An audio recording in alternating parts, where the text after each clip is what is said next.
સાધુ તરીકે ભગવા ભેખ તરીકે હું તમને પ્રણામ કરીને કહું છું કે દાંડિયા ઓછા રમજો પણ આપણી બહેનો દીકરીઓ રમતી હોય એ કેમ સલામત રહીએ એવું ધ્યાન રાખજો।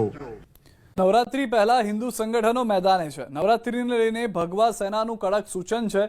નવરાત્રીમાં બોલિવૂડ ગીતો ન વગાડવા, ગરબાના નામે થતો વેપાર રોકવા પ્રયાસ, નવરાત્રીમાં મિની વેકેશન આપવા માંગ, પાર્ટી પ્લોટમાં માત્ર 12 વાગ્યા સુધી મંજૂરી આપવા હિન્દુ સંગઠનની માંગ, મોડી રાત સુધી ગરબા બાળકો રમે છે, સવારે 6-7 વાગે શાળા કોલેજ જવું મુશ્કેલ હોય છે અને નવરાત્રી ગુજરાતનો મોટો તહેવાર છે માટે નવરાત્રીમાં મિની વેકેશન આપવા માંગ કરી છે। ગયા વર્ષે ફાયરિંગ ન્યુસન્સની ઘટના સામે આવી હતી।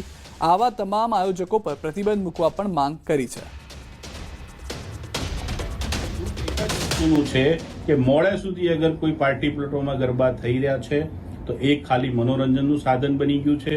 વધતા પાર્ટી પ્લોટ વાળાને ખાસ મારી વિનંતી છે, ઓર્ગેનાઇઝરોને ખાસ વિનંતી છે કે તમારા કલાકારો, તમારા જે પણ ત્યાં આવે છે એમને પણ સૂચના આપું છું કે માતાજીના ગરબા સિવાય કોઈ પણ પ્રકારનું અશ્લીલતા પ્રમાણેનું કોઈ પણ ગીત હશે તો તમારી પર કાયદેસરની કાર્યવાહી અમે લોકો કરાવીશું। નકલી વિઝા ફેક્ટરીનો પર્દાફાશ થયો છે। યુકે, કેનેડા સહિત ઘણા દેશોના નકલી